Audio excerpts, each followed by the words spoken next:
I'm Lisa Brukilacchio, and I have been getting my hands dirty in Somerville since the summer of 1979, when I got my first community garden plot over at the Tufts Garden. And then I kind of graduated to being the coordinator, and that kind of kicked off a long involvement with community gardening here in the city and helping to start some new gardens, starting the growing center, helping to start school gardens, helping to get a garden going at Somerville Hospital, kind of leaving a trail of gardens. Personally, I always was a gardener. Had my first garden on my own when I was 6 and learned to grow food at the feet of my parents and neighbors who were former farmers that had moved into our rural village, and my grandmother, who had about a quarter-acre garden that kept the family well fed. And growing up in a not very affluent rural village, everyone grew food, because that's kind of what you did. So when I came here to be a student at Tufts, I was so excited to find these little plots of land where people could grow food, and got myself on a list and got a garden because I was not making much money and I needed to eat. But I also just really appreciate the opportunity to be outside, to get my hands dirty in nature, and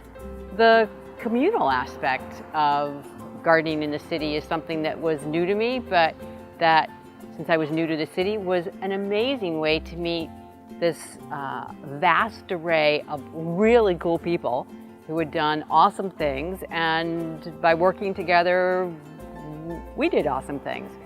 So part of my personal motivation for helping to start the Growing Center was that as the volunteer community garden coordinator, I had tried to integrate some daycare programs and after-school youth programs into some of the existing community gardens in the city. And it sort of worked, but it sort of didn't. And it seemed like perhaps there might be a better opportunity to find a place that young people could come and learn about gardening and growing, but also young people, aka youth, could learn about each other. So part of the Growing Center early sort of goals were to be a place of beauty, to be a place for hands-on learning around urban agriculture and environmental practices, but also a place to share cultural experiences and music and food. Could we have a place in the city where that was possible for people who didn't have their own yards? So could we learn about purslane and how that was used as a green in Haiti? Could we learn about the variety of ways that fava beans were eaten and prepared in India and El Salvador and Italy? Could we learn about crops from Brazil by partnering with UMass Amherst and doing a whole Brazilian garden with machiche and taibo and gilo one summer? Could we learn that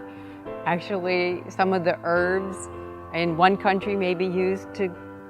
flavor food, in another country they may be used to put beneficial oils into wash water? But just having opportunities and just seeing the joy that comes to someone's face when they walk into this place and they see something growing that they have not seen since their hometown or their home country, and they find it here, and it helps them feel rooted and connected, because a lot of this space and a lot of growing is about connection.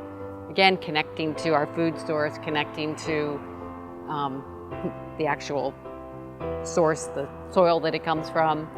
Growing food is, not just a little plot with some tomatoes and basil, but it could be the linden tree that gives us the linden flowers. So the women from Scale who were immigrants from Ukraine got so excited when they came this spring when the linden tree was blooming because they knew right away, this is the source of my tea. I'm getting some. So just small little opportunities and examples for people to find themselves in a place in the city through connection with something that's growing, but then often that connecting them to another person and growing that network, that sort of support network of knowing that there's other people that you share some values or some interests or some taste buds with.